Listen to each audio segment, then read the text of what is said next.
చూద్దాం. బీసీలకు 42% రిజర్వేషన్ల బిల్లు ఆమోదం కోసం కేంద్రంపై ఒత్తిడి పెంచేందుకు కాంగ్రెస్ ఢిల్లీ పర్యటనకు సిద్దమైంది. రేపు ఉదయం హైదరాబాద్ నుంచి ప్రత్యేక రైల్లో పార్టీ నేతలతో పాటు బీసీ సంఘాల ప్రతినిధులు ఢిల్లీకి బయలుదేరుతున్నారు.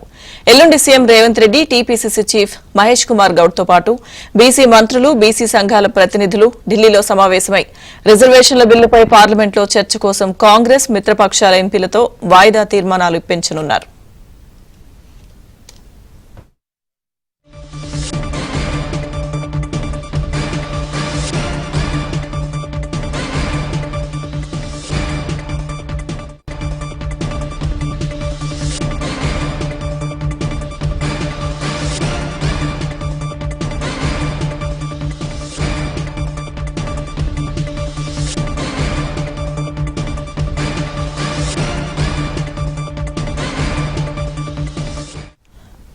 బుధవారం జంతర్ మంతర్ వద్ద రేవంత్, మహేష్ గౌడ్ నేతృత్వంలో జరిగే ధర్నాలో రాష్ట్రానికి చెందిన బీసీ మంత్రులు, ఎమ్మెల్యేలు, ఎమ్మెల్సీలు, పార్టీ నేతలు, బీసీ సంఘాల నాయకులు పాల్గొంటారు.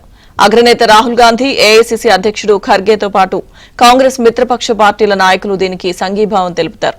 బీసీ రిజర్వేషన్ల బిల్లును ఆమోదించాలని రాష్ట్రపతి ముర్ముకు గురువారం వినతిపత్రం సమర్పించనున్నారు.